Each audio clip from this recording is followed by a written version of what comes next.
गंवार सास। ममता ने अपने बेटे को पढ़ा लिखा कर बड़ा आदमी बनाया। अब वो शहर में अपने परिवार के साथ रहता है। एक दिन ममता का बेटा रोहन अपनी पत्नी आलिया से कहता है, अरे आलिया, सुनो, माँ अब से गांव में नहीं रहेगी। वो हमारे साथ यहीं रहेंगे शहर में। उनका कमरा आज नौकर से बोलकर अच्छे से साफ करवा देना। ओह, आज तो मेरी किटी पार्टी है, फिर मुझे जिम और फिर शॉपिंग। ठीक है, कल करवा दूंगी। अच्छा, लेकिन माँ के सामने ये कपड़े नहीं चलेंगे। हाँ, तुम्हें साड़ी या सूट पहनना होगा। अरे बिल्कुल भी नहीं। मेरे मम्मी पापा ने इतना पैसा लगाकर शादी इसलिए नहीं की थी कि मैं अपनी मर्जी के कपड़े पहन ओढ़ भी ना सकूं। अरे चलो, गुस्सा मत हो, लेकिन कुछ दिन तो माँ की खुशी के लिए कर सकती हो ना। लेकिन आलिया मानती नहीं। माँ आती है सिंपल सी साड़ी, झोला और चप्पल पहनकर। अरे रोहन, मैं इनके साथ कैसे रहूंगी? मेरी फ्रेंड्स क्या कहेंगी? ये तो पूरी गंवार लग रही है।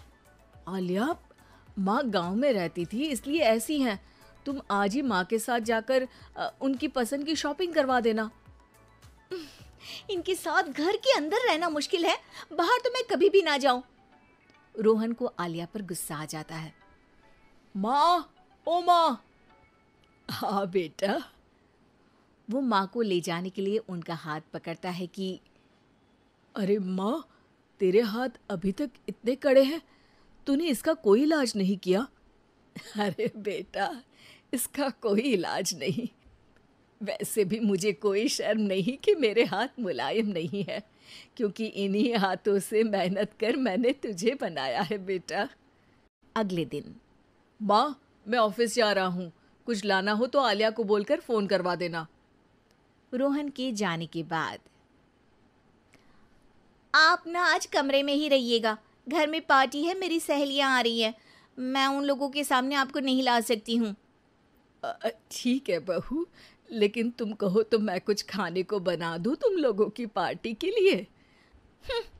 वो लोग सिर्फ कॉन्टिनेंटल या थाई फूड ही खाते हैं। कोई बात नहीं, कभी इंडियन खिलाने वाला कोई मिला नहीं होगा ना। मैं बनाकर कमरे में चली जाऊंगी। जैसे आपकी मर्जी। आलिया के घर उसकी दोस्त आती हैं, पार्टी होती है। अरे वाह आलिया, ये क्या है खाने में? बड़ा ही स्वादिष्ट है यार, इसकी रेसिपी मुझे चाहिए। हाँ, और ये दाल, ओ माय गॉड, मैंने तो किसी 5 स्टार में भी ऐसी दाल नहीं खाई है यार। तू कुक को यहाँ बुलाना। अब आलिया घबरा जाती है। हाँ हाँ हाँ, क्यों नहीं। माँ जी, जरा बाहर आइए। आलिया की सास सिंपल सी साड़ी और गांव के अंदाज में आती है। अरे बहू, क्या हुआ? खाना पसंद नहीं आया क्या? बहू? अरे ये गांव से दिखने वाली औरत तुम्हें बहू क्यों बोल रही है? कौन है ये? वो हमारी नई नौकरानी है। सास बहू की बात सुनकर बहुत दुखी हो जाती है। वो सर झुकाकर जा ही रही होती है कि एक सहेली बोल पड़ती है। अरे कहाँ जा रही हैं माँ जी? वो उठकर उनके पैर छूती है। जीती रहो बेटा। क्या है ना, आपकी शक्ल बिल्कुल मेरी माँ जैसी है। पता है आलिया, मैं शहर पढ़ने आई और फिर शहरी हो गई, लेकिन मेरे माँ पापा तो आज भी गांव में रहते हैं, बिल्कुल इनके जैसे ही हैं। आप यहाँ बैठिए ना आंटी, आप सच में बड़ी खूबसूरत है और आपके हाथ का खाना तो लाजवाब है। काश ये मेरी सास होती। सभी सहेलियां सास को घेर कर बैठ जाती हैं और उनसे खाने की रेसिपी पूछ रही होती है कि तभी घर की बेल बजती है और रोहन आता है। अरे क्या बात है, आज आप लोग हमारे घर में? और ये लोग तो मुझे आलिया से ज्यादा माँ की सहेलियां लग रही हैं। क्या ये आपकी माँ है?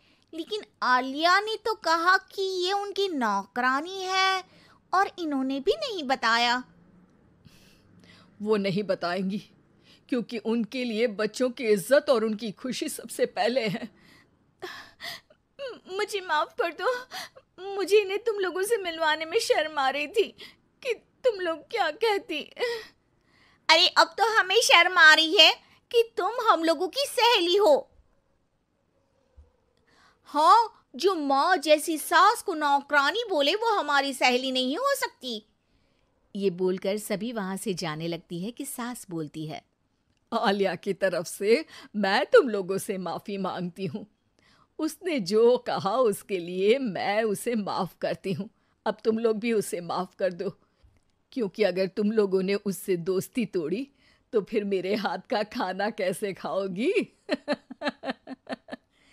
नहीं नहीं आंटी, जरूर आएंगे, लेकिन अब आलिया की नहीं बल्कि आपकी सहेली बनकर।